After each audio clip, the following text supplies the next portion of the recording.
I saw my dad build these buildings that we used to drive past when we were younger, and he used to say, "Hey, I built that and I built that." Now my dad had passed away, and these buildings were being torn down, and new buildings put up in their place. And I just thought, well, what do I want my life to count for? What do I, when I depart this planet, what are people going to say about me? How will people remember me? So I guess I started thinking bigger. Um, and I think that's an important part is dare to dream, dare to dream bigger than ourselves. We've all been created, not just you and I, or John Eldridge, or Robert Lewis, or Gordon Dolby. Not we've every single one of us as sons and daughters of God have been created for something much greater than ourselves.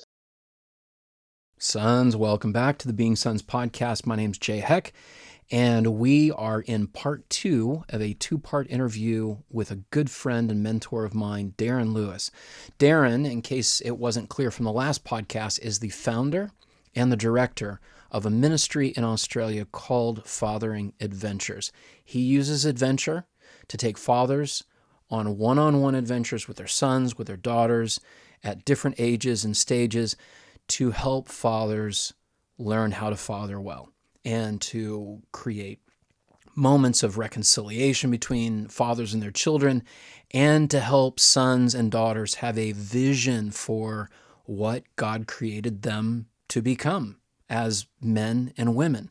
It's glorious. Bear and I went years ago. It was one of those moments in my story as a beloved son that I had to deeply trust that God was going to provide the resources for me to do it. It's obviously not cheap to travel to Australia, and I had to pray hard about it, but it was something that I invited my son to pray for with me.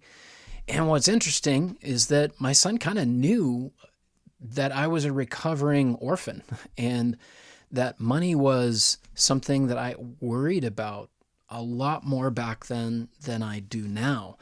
And so for both of us to feel the clear on going to Australia was actually a huge part of our story, to do that together. And it ended up being a really transformative event for both Bear and I, and a transformative event for me as a son, because I got to connect with this beautiful man, Darren Lewis, and learn from him. So if you have even the slightest interest of taking one of your children on a one-on-one adventure all the way down under to Australia, you ought to go check out his ministry at fatheringadventures.au. That's fatheringadventures.au.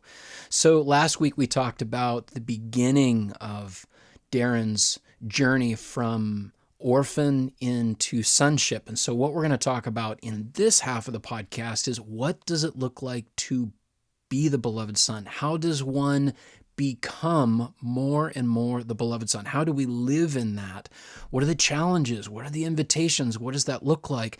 And then ultimately, what is God doing through making us deeper and deeper into beloved sonship? We don't just play with ever increasing fervor over the course of our life. God's actually up to something. And so you're going to get to hear a beautiful story told by a beautiful man.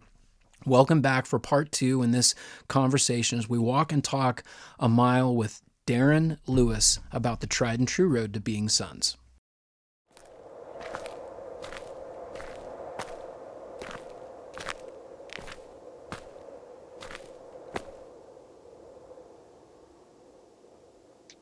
So let's talk about that, that transition. You went from private sector, working as an engineer, right, a consultant, right, to doing full-time ministry.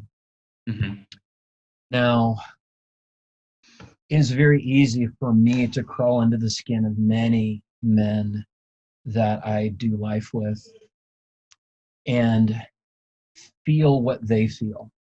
They are in jobs that feel lifeless to them.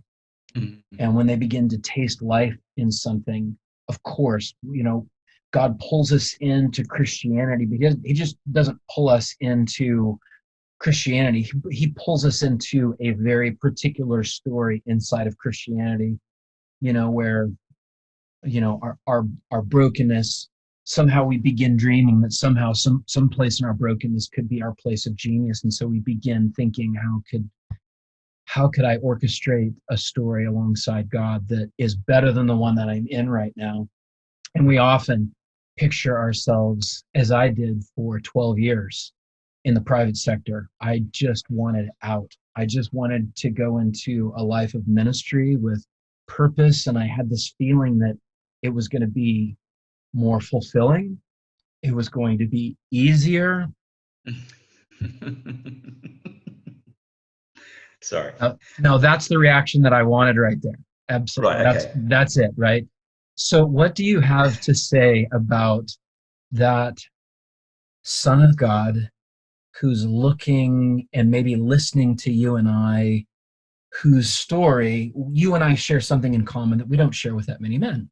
And that's that our stories were a mirror, you could say, or a portal into a future doing ministry to address a particular wound that was kind of the sweet spot where Jesus met us and began to slow dance with us.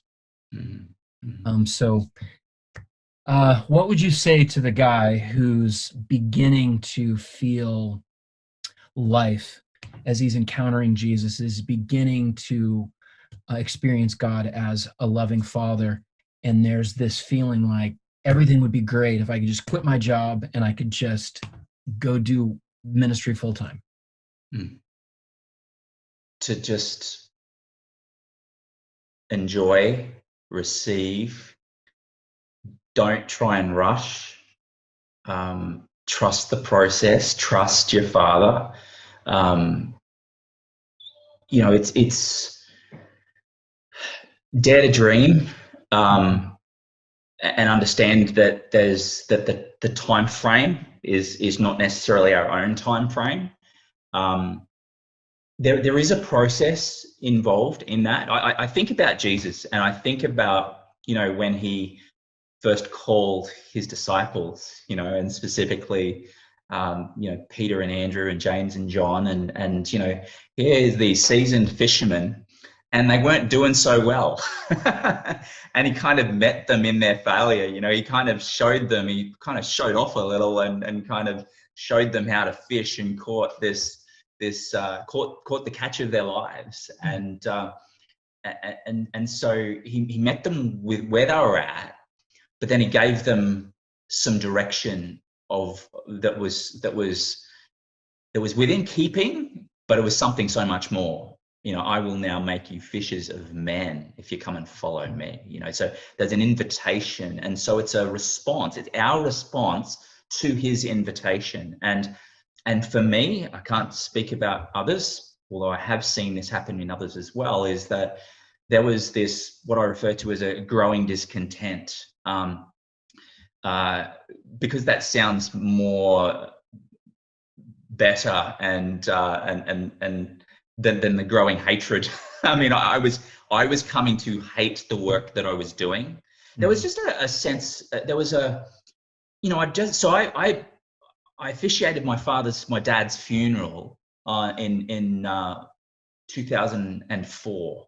So my dad had died. My dad had been around that 2000 mark, had been diagnosed as having liver disease and cirrhosis and hepatitis and all of these things, and so I cared for him sort of during that time, actually, which brought such healing to me. And God, just through that, awakening things, just revealing things in that supernaturally was so. But it was even that was an invitation. I got to choose whether I was going to care for him or not, and so I did, and God met me there. So I think life is a series of invitations and choices, and our responses where we follow through in those. And so,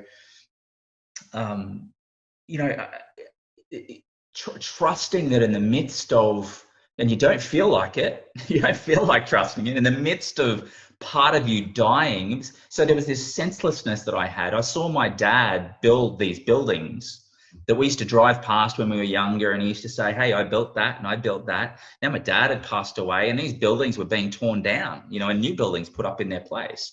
And I just thought, well, what do I want my life to count for? What do I, when I depart this planet, what are people going to say about me? How will people remember me? So I guess I started thinking bigger. And I think that's an important part is dare to dream, dare to dream bigger than ourselves. We've all been created, not just you and I or John Eldridge or Robert Lewis or Gordon Dolby, every single one of us as sons and daughters of God have been created for something much greater than ourselves. And so once we begin to believe that, I've shared this with you before, that's the turning point for me that I see in men is that scene from the movie The Matrix, where Trinity goes through the phone and is there beside Morpheus, and Agent Smith sort of turns up and shoots the phone down, and Neo doesn't run, and she turns to Morpheus and says, what's he doing? And Morpheus has just got a grin on his face, and like finally he says, he's beginning to believe. He's beginning to believe who he is, and that he is something, and so when I see men begin to believe that they actually have a purpose, then God can begin to start unfolding that purpose for them.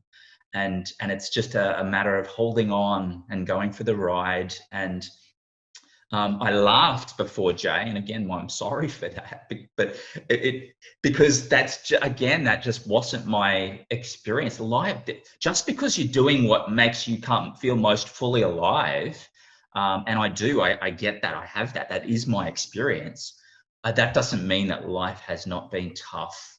It's been super tough, and I have no doubt that it's been super tough for you as well. So, there's no, and of course it's tough. Your listeners, every man and every woman, every daughter, every son that has been born, them becoming who they truly are, who they were always meant to be,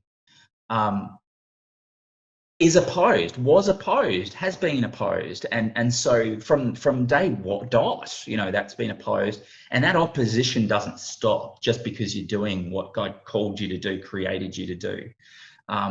It's good because because this is what I'm here for. This is why I exist, and so there's fulfillment in that. But that doesn't mean that it's easy. I don't think it's ever been easy. So yeah, I would hate for anybody to think, oh, when I finally get to do what I'm meant to do, then life is just going to be a dream, that it's just all going to be, rainbows and lollipops. It's not. It's been hard. But again, all of that is preparation for, again, it's just a constant deeper, it's another pass of, will you trust me? And there's been times where I've kind of gone, I don't feel like trusting you now. And so the other thing I would want to share with them is don't do it alone. Don't go alone. You need another man, at least one other man, another voice, another man that can help provide perspective, preferably an older man, but doesn't have to be. Maybe it's just a man who's further along the journey in this space, but because age is separate from all of that. But yeah, just to have another man, for me, having an older man say, hey, that's not too big. That's not too big for our Father. Mm-hmm. He's got this, and just keep you reminded of the truth. So we know the truth, but there's just times where you have those dips where, you're under attack and you just need some encouragement, and having another man to be able to kind of even believe for you in that moment is just important. We were never meant to do this life on our own, and too many men, at least here in Australia, tend to live life on their own. Oh yeah. Oh, for sure here too. Yeah. Something that you and I I know that we can both hug and know that the things that I experience in my story, the things that you experience in your story, the misunderstandings and the, we all feel lonely and stuff like that. And what I'm seeing is I've just always looked at my life and just thought my life was really, really, really unique. Well, it is unique, but the journey of walking with God to be where I was to where I am today has actually led me to look back where I was years ago with a Mhm. fondness that Mhm. I never would have anticipated. There are Mhm. days when I look back on the days of driving around the country, measuring stockpiles and rock quarries for weeks at a time without seeing my family. And I can see now that God was deeply fathering me, Mhm. deeply meeting me in these unfathered places in me. And at the Mhm. time, I Mhm. despised where I was. I Mhm. could not wait to get out of it. And I thought that once I got here, so many things would be easier. And just talking in the manhood stream and just some important things about the masculine journey is I read a book by Richard Rohr called Adam's Return. And he said that in order for a boy to become a man, he has to wrestle with and embrace five truths. One of them is life is hard. Two, Mhm. you're not that important. Three, it's not all about you. Four, you are not in control. And five, you're going to die. Mhm. And the trademark of a boy is that they don't believe those things or they don't address those things. And I wrestle more with the hard reality, those five hard realities now where I am. Mhm. I was just equipped to deal with those, oh, through that transition and through those early years. I thank God for those, but like I so have to cling to those truths right now. And I'm so thankful that that process, which was so painful, I wanted out of it so badly. I wanted the shortcut, but that process did not compromise it. In his wisdom, God recognized that if I don't take you through a process, you will not discover that you are, in fact, my beloved son. Mhm. It means that you have to trust me to hold you in my hand in every circumstance. And and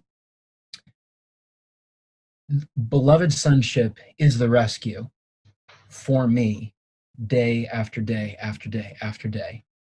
The rescue is not, it's not any of the things that I would have thought early Mhm. on. Mhm. All the things that I hungered and I craved. Now I wish I could, often wish that I could just trade in for a couple of days and go do what I used to do. Mhm. But I've never been more satisfied as you Mhm. are. Like we know where we are is Mhm. where God meant for us to be. And we can look back with so much certainty after all the conversations that I've had with you, so much certainty because of thousands of ways that God has met us right where we are and confirmed this is who I've made you to be, this is who you are, and you're right on time. What I Mhm. wanted to ask you, Darren, was a question that one of our listeners sent in to me via an email, and he said, Jay, I wish I had it in front of me. In essence, it was this: Jay, I I have begun to embrace my identity as the beloved son, but I don't really know how to grow in it. In essence, is a very young, immature little plant with a lot of hope. I really Mhm. want to be the beloved son. I can associate with this listener because there was a moment where that category of beloved son was opened up to me, and I was overwhelmed with tears, weeping. Mhm. I knew for a Mhm. moment that God saw me, but it was immediately met with fear that I don't know how to grow in this. Like I know that I want this more than anything in the world, but how do I embrace this? Because it feels like terrifying frontier to begin to believe this. It's the opposite of what I've actually believed over the course of my life. How would you answer a question like that? Like, you've been introduced to the category, you are the beloved son, Darren. Now what do you do to water that? You stay in it. You sit in it. You receive it. You drink it in, and then something Jesus would say regularly is he would say, he would pray that we would have eyes to see and ears to hear, and because we have eyes and we have ears, but a lot of the time we're not seeing things and we're not hearing things. There's this great scene from the movie Bruce Almighty, and he's driving down this freeway and he's just crying, just send me a sign, and right in front of him there's a truck that's all of these signs in the back. God's trying to send us signs all of the time and we miss them. And so it's like that. It's you're right. It's the start. It's like, okay, so Father, this is what I've heard. I'm choosing to believe that I am your beloved son. Would you continue to show me, continue to reinforce that? I just invite you to do that. Give me eyes to see and ears to hear those moments, and begin to take a little more risk. So it's risky.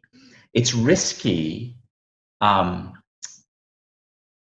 ask God things, and because what if he doesn't answer, or what if he doesn't give us the answer we want to hear? Mm-hmm. And so sometimes we go back, we can, it's like a turtle, or a tortoise. You kind of stick your head out for a moment, but it's kind of like, okay, I'm withdrawing back into my shell now. And so and we've got this shell that's kind of protecting us, but it's also sort of preventing God from speaking to us more. And so that's why I say risk. I don't mean go out and do crazy things necessarily, although that may be a part of it too, to go to the next stage of the journey.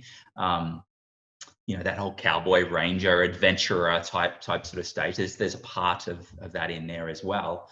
But just, I'm really reluctant and I don't know where you stand with this to sort of, I feel like I've already quoted John Eldridge a bit, and I kind of don't, that's not John wouldn't want that.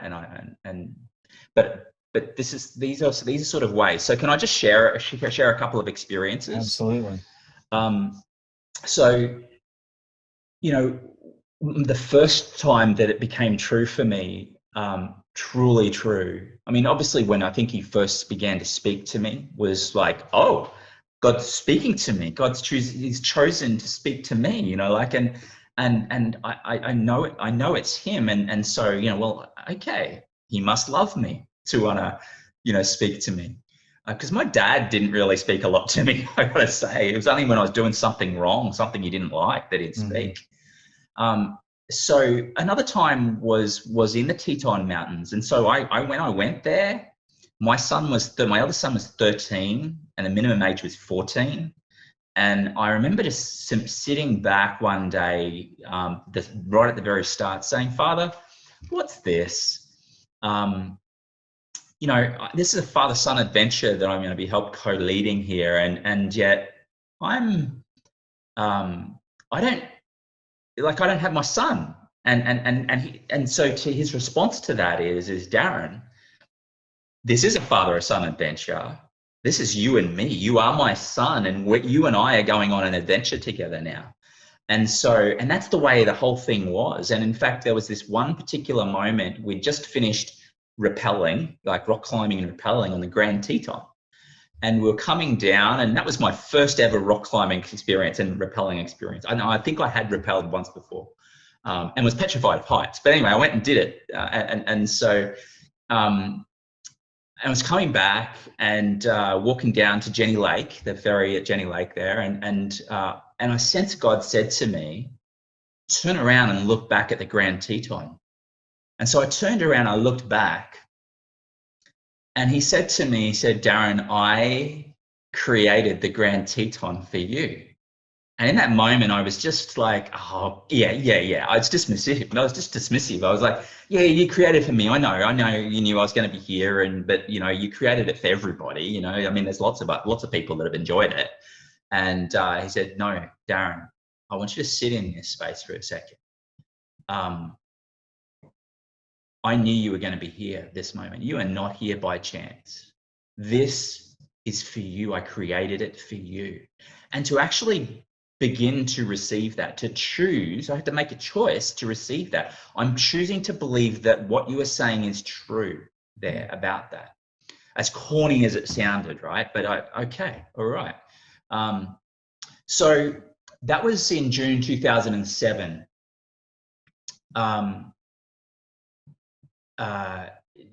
December 2008 is another time where, and there's lots of times throughout, but these are the ones that are coming to me now. Mm-hmm. December 2008, I'm helping John Eldridge and the team in Sydney, Australia, for the World at Heart boot camp that they ran, and at the end of it, Morgan comes over to me and he says, Darren, before you don't want you to just go when everybody else goes at the end. I want you to come back and spend some time with the team. Actually, I jumped ahead there. Before that, the very final session of the boot camp, John sent us out and he said, what I want you to do is I want you to go and ask the Father for something. And I almost felt sort of, it was like, look, I'm here to serve other people. Like, really, I don't need to be asking for it. I feel like I got everything that I've ever wanted. But I trusted the process. So I went out there and I said, Father, this sounds really selfish. This sounds really, it's okay if you don't give it to me. This is not why I've chosen to do this. But one of those wild at heart, William Wallace, Braveheart swords, I would love one of those. And so we get invited back to the retreat where John and the team were, and we were sitting around chewing the fat. And then John gets up and walks away, and he comes back with this big box. And he said, Darren, he said, the team and I were praying about how we might bless you. And he said, and we felt that Father wanted to give you this. And so I opened it up and it was the sword, and so again, it was just, you are my beloved son. And you may think your requests sound dumb or immature or silly, but you matter to me, It was at that time too that they invited me back to the States again. This time I went to the States they invited me to head up the work crew for them in Colorado for their first rebrand of their advanced. And so that was, I think, in March 2008. And so I went back there, and so I'd led these Band of Brothers groups, these Wild at Heart Band of Brothers DVD series groups. I'd led a few of them. And every time that I'd led them, the very first question is, if you had 3 months off, unlimited payroll, what would you do? Just again, daring to dream and dream big without these constraints around you, sort of, preventing you from doing that. And every time that I went through that process with a group of guys, the same answer came. I want to fight alongside John and the team, and fight for the hearts of men with them, and to play in the mountains with them afterwards. And so now in December 2007, I'm getting an invitation to go to the States, Colorado, to serve alongside the team there in Colorado, and play in the mountains with them afterwards. All of those things, all of those desires, those dreams that I was bold enough, courageous enough to cast out there, God was just answering them for me. And even at that advanced, there was this beautiful scene from the movie Seabiscuit. And, you know, you saw this journey of this young man, Red, who had been wounded, had been, you know, felt rejected, abandoned, betrayed in so many ways, you know, lost as a son. And you saw this father character there. And Red goes to him at one stage, sort of a little later in the movie, and says, listen, I've got this toothache. I've got to see a dentist. And, you know, it's set in a Great Depression, so money's scarce, even for this horse owner. And this father figure says to him, how much do you need, son? And he said, and just, you could see that he was like, I need $10, but I'm really struggling to ask you for this. I'll pay it back. I'll pay back every cent and some, you know, like, and just the generous heart of the father pulls out $20. Not, he could have given him 10, but he gives him 20. He gives him double what he asked for. Again, just the coming to know the heart of the father. And so in so many different ways, Jay, and you know this to be true yourself, it's just about dialing in, tuning in, and having eyes to see and ears to hear what God is saying to you and what he is doing, to demonstrate just how much he loves you. And again, it starts with us believing that it's true and then just continuing the journey. I mean, how do you grow in that? Well, it's just remaining in it. You know, he does the growing. We just have to remain in it and just receive from him. And he will train and teach, you know, he will use others and you know, there's a process that's involved, but don't rush it. That's the beloved son is the foundational first step. Without that, everything else will fall over. Yeah. It'll crack and tumble. And so we have to give that time. But he does that now, you know, I mean, he speaks now. I mean, Jay, I mean, I don't, we launched straight into this. We didn't have a time to sort of catch up. But there was something that happened, and my memory is shocking. Hey, it's my short-term memory. It's I'm getting older. But there was something. Here's what it is. I was invited. I spoke in this national. So it was only 2 weeks ago tomorrow. This national men's leadership summit. And so I was one of the speakers there, one of the keynote speakers. And anyway, you know, the guy who runs it loves me, and I don't doubt that for a second. But he was really careless with my heart, actually. He didn't brief me well. There were big gaps in there, and so he just dropped me in it. And thankfully, I'm confident enough as a son of God to just kind of roll with it. But he didn't treat my heart well. And then in a newsletter that went out after it, he actually attributed stuff that I'd said to one of the other keynote speakers and didn't say anything about me.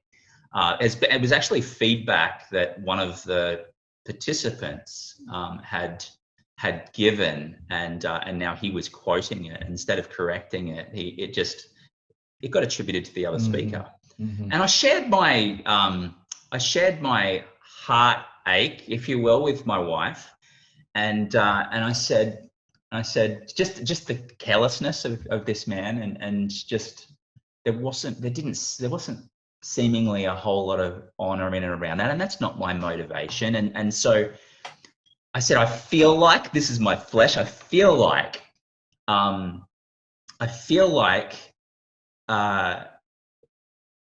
writing to him and correcting him. And I said, but I know that God does not want me to do that. God sees it. God sees that, and I choose to trust him in that.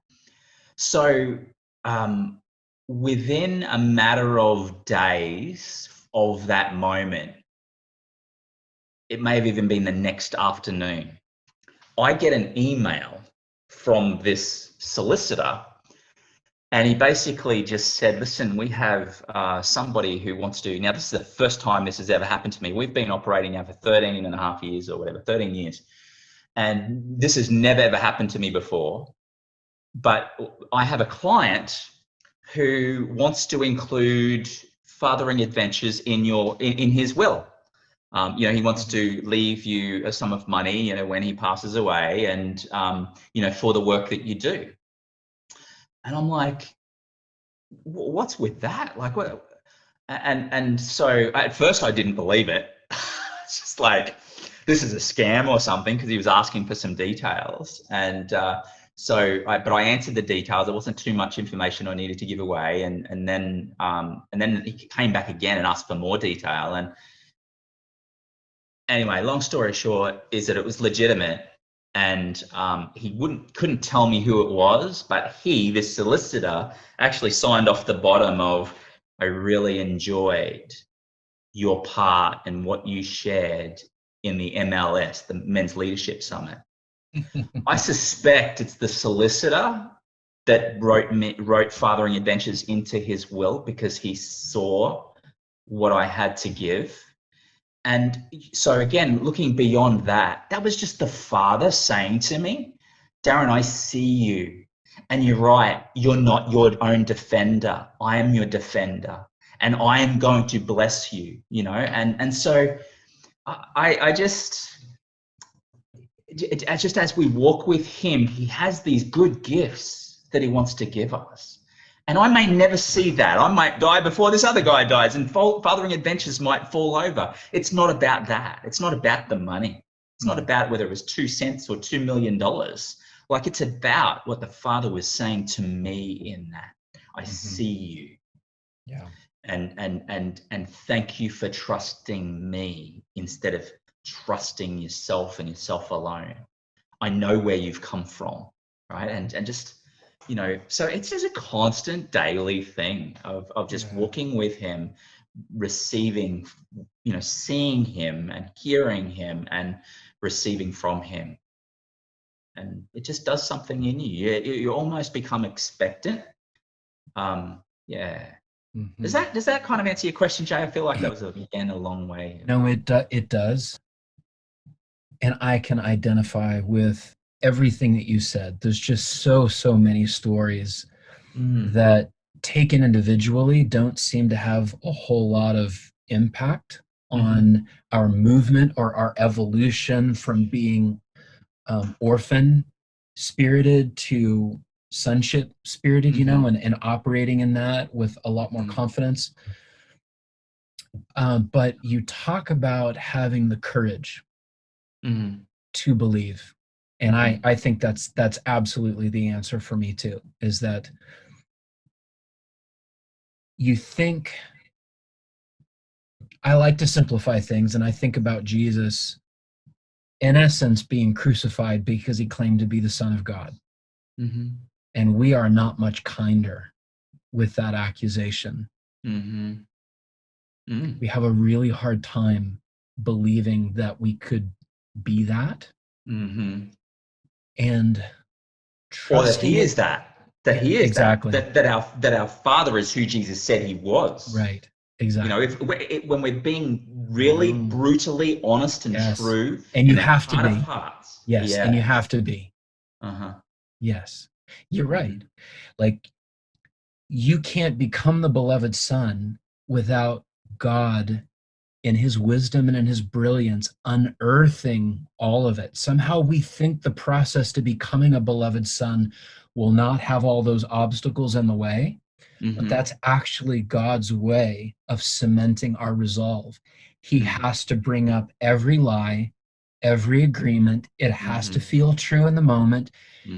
Your turtle shell illustration is just perfect, because we say that we want it, and then we pull back out of fear because we don't want to make it up. We don't want to be disappointed.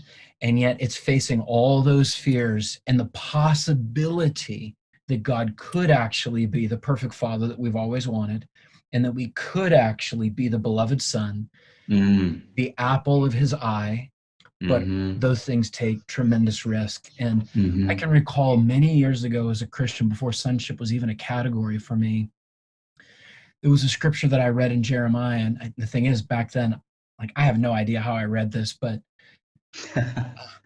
like, I would never have read Jeremiah, like 20 years ago, but I feel like that's when I first was exposed to it. And I remember him saying, "Let not the strong man boast in his strength, or the rich man boast in his riches, or the wise man boast in his wisdom." And I was Mm-hmm. like, that's got my attention, Mm-hmm. because I'm not strong, I'm not smart, and I'm not rich. All right, so what's the secret? I may be able to access this. What is it that you want? He said, "But let him who boasts boast in this, that he knows and understands me." Mm-hmm.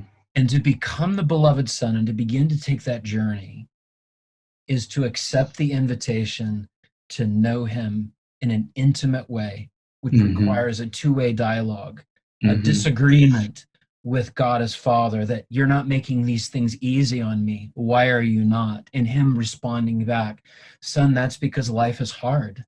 It's Mm-hmm. because it's not all about you. It's Mm-hmm. because you're really not that significant, just like Jesus didn't consider himself that significant.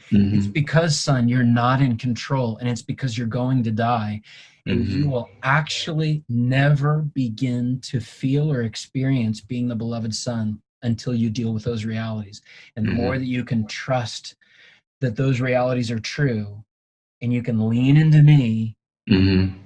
uh, that's what's going to be your rescue. And that's what you're Mm-hmm. going to be able to lean fully on me and trust fully on Mm-hmm. love. So Mm-hmm. that's what this Amen. journey has been all about. It hasn't, I know that for you and for me, it has not been about ever looking for, aiming at a target where we have a life that has a particular impact, or Mm-hmm. there's anything about us that's put in the limelight at all. It's all been for you and for me, as far as I've seen, and as we've been talking over the years, it's all been about the pursuit of our Father. It's been about the pursuit of who we are, and then stepping up to that responsibility. If my Mm-hmm. Father really is like this, and I'm learning, and if I really am this, which I'm learning, then that means that I have a responsibility to the world, and to my Father, and to myself, to become that, regardless of whether I feel good about it, comfortable with it, secure in it or not. Right. Mm-hmm. Mm-hmm. And so I wanted to ask you, this is, we'll probably make this into a two-part conversation here. And I did totally pull you into this with a lack of preparedness, just like you were talking about that guy, but you've done a great job. So here's my question for you. Last question is, God gave you a name years ago, Oh right? yeah. Yeah. What was that name? If you're willing to share. Okay. So and this is the thing is you have to you if you're not happy with it with an answer, or if you want greater clarity, then you have to ask Yes. the question again. So when I first went away to be with God, I kind of came to understand that we all have a new name, and that really helps give us a really good clue about who we truly are, who He truly made us to be, and for me, this has helped me to no end to say no to some things as well, Mm-hmm. good things, and saying no is one of the hardest things to do, isn't it? I was just invited to do something the other day, and I looked at it, and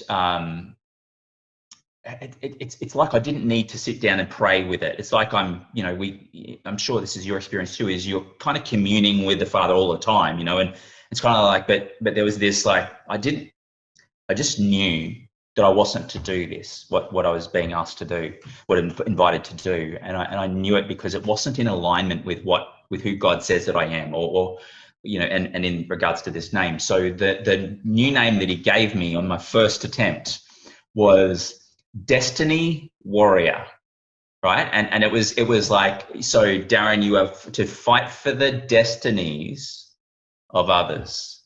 And so, you know, this idea of our destinies um, are opposed. Discovering, living out our destinies is opposed. It is not something that comes easily. And so, Darren, men and women are going to need you to help to fight for them. And part of the reason why I do what I do through Fathering Adventures is to actually is because our dads. I mean, imagine having grown up and actually having experienced, when we talk about the beloved son and hearing our father say it, imagine our dads just treating us that way right from the day dot. You know, just, you are my beloved son. It's not so hard. You don't have to require quite as much courage to actually believe that our Father God might think that about us. So to actually help fathers to help their sons and daughters to know who they are and to not be wounded by them establishes an identity, and out of that identity is where our destiny comes out of. So for me, it was destiny warrior, and everything that I do, I only do because it all kind of fits within that. And is this invitation that I'm receiving, does that help somebody in their destinies, help discover their destinies, live out their destinies? If the answer is no, then I say no to that invitation these days. But I wasn't happy with that. I'm like, well, Father, in all fairness, that feels like a job description. You know, it's a description of who I am instead of a name. And I did come to you and ask for a name. So I went back, you know, this might have been 12, 18 months later. And I asked again, and then he gave me the name. And see, here's the thing is I think we think that we just want to download, but he wants a relationship. So we just kind of go and ask a question and we just expect him to give us all. But he actually like, no, I want to walk with you. I want to have a relationship with you, this intimate relationship with you. So I want you to keep coming back. I want you to keep asking the right questions. And so I went back, hey, no, this matters to me. You gave me this description, but I really want the name. And so the name that he gave me was Argyle. And I'm like, Argyle? There's a diamond mine, a diamond mine in Australia called Argyle, and I thought, is it got to do with that? And maybe it does. To be honest, I haven't really given that a great deal of thought. But what the next thing that came to me was Uncle Argyle off Braveheart. And so what ended up happening then was, you know, God just showed me. He said, well, William Wallace would never have become who he became had it not been for the intervention of his uncle Argyle to help him become that person, to train him, you know, to love him, to guide him. And so again, that sort of tapped into that whole destiny warrior thing of me helping others in the same way that Uncle Argyle helped William, me helping others to become that whom they were called to become. Father to the fatherless. Mm-hmm. The one who steps in the absence of. Yeah. Well, Darren, I think I'm like, my mouth is watering for the pizza man who's obviously at your door right now, your front door. Ding dong, ding dong. No, it's hilarious. So I would love to have another conversation with you at another time. I've got a lot more questions to ask you about what you've learned over the years. But I just want to thank you for just the opportunity to hear the story again, to ask some more questions. I want you to know, Darren, that I love you as a man. Thank you. I love you too. I love who you are. I'm super proud of you. I'm proud of what you've done. I'm proud of the risks that you've taken. I'm proud of the things that you believed, even though the rest of the world, or maybe people around you, maybe even some of the members of your own family at times thought you were crazy. And yet you have done ridiculously bold and courageous things, believing that you are a son. And I've watched you do it. And that has empowered me to come in behind you and draft off of you, and these conversations over the years, and just knowing that there's another man out in the world who's forging and trying to take new ground, and being bold, has helped me so much. Just knowing that you have done it has actually been more important than any of the data, which has all been extremely valuable. Just knowing that it's doable with the Father. And I just want to thank you for that. So I'm proud of you. You are an amazing husband. I've never seen a woman glow the way that your wife glows, because you've learned to love her as part of this process. And you have extraordinary sons who are all coming to wrestle with the goodness of God because of your faithfulness to them. So I just want to say, Darren, I just am so grateful to God, our Father, for fathering me in large part through you and through your example. And I love that you're a brother of mine. And I'm really glad we finally got to have this conversation for some other men to listen in on. And I look forward to maybe another one in the future. Yes, I'd love to be there, sitting around a fire with you guys in person. But this will have to do for the time being, at least. And so, thank you for all of your very kind and generous words. I don't feel that they are. The reality is that every single one of us has stood on the shoulders of others, and so there have been many who've gone before me, maybe not doing exactly the same thing that I'm doing, but I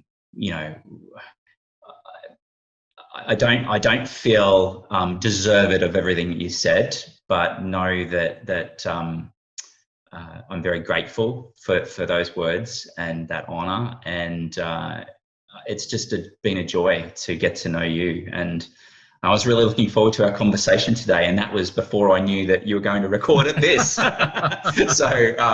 So yes, it's an absolute joy to know you, and I'm super proud of you too, and love you, like you say, as a brother. So bless you, and thank you for this opportunity to share with others. And I hope that it's not just words that have just been spoken, but it actually speaks to somebody. Even if it's just one man takes something away, just one thing away, then this period of time that we've been sharing would have been worth it. So thank you, Jay. Thank you for all that you do. Thank you. All right, man. Let's keep going. So to all of you sons out there, we just want to say we're so glad that you joined us for this conversation, and let's keep going on this tried and true road to being sons. All right. So you heard it. This is what the invitation looks like for you, for me, for Darren. It's always it's rescuing us from orphanhood and redeeming us back into what we were made to be in the beginning. And so Darren's story is about an orphan who is being invited into a revelation and the reality of being a beloved son, and then being invited through trusting in that, to become a spiritual father. And that's been my story as well. And it's the story of so many of you who have come to one of our First Blooms, First Tracks, or Trailhead Adventures. That's really what he's up to in all of us. God's end game is to turn you into a spiritual father, because that's what the world so desperately needs, is spiritual fathers. People who look more and more like Jesus, who was the ultimate human father here on earth, the ultimate expression and image of the Father. If you've seen me, then you've seen the Father. The things that I've done, it's only what the Father's taught me, told me, and revealed to me. I'm just sharing it with you. And that's the ultimate goal of our lives, is to become that. And that's what God's up to. So, friends, sons, I pray that this was nothing but encouragement and invitation to you. Encouragement that the impossible is not only possible, but that's actually what God's up to. He doesn't want to do anything that you and I in our flesh could ever possibly do. His story and his invitation is to step into an impossibly good story, so that every one of us could actually sit down and have a conversation that is worth sharing with many, many other people. So I pray that you receive that. just let's pray together for a moment. Jesus, I desire for you to be the impossibly perfect Father, inviting us to live into this impossibly good identity as your beloved Son, so that we can play a very significant, eternal role in what you're doing, bringing the kingdom from heaven here on earth. Lord, we desire a fantastic story filled with frontier and adventure and risk and an ever-deepening revelation of who we are in the kingdom of God, but more importantly, who you are. So God, we say yes, Darren's story, what is my version of that? What is my version of that story, Lord? I give you permission to take me on the next step. I give you permission to reorient me based on all that I know and right where I am right now. Lord, what do you have to say? Where am I in the story? And what are you inviting me into? Friends, I'm going to leave you with just a few seconds, just to pause and sit in that. So I'll say goodbye and leave you with that. Thank you for joining me and Darren in this conversation about the tried and true road to being sons.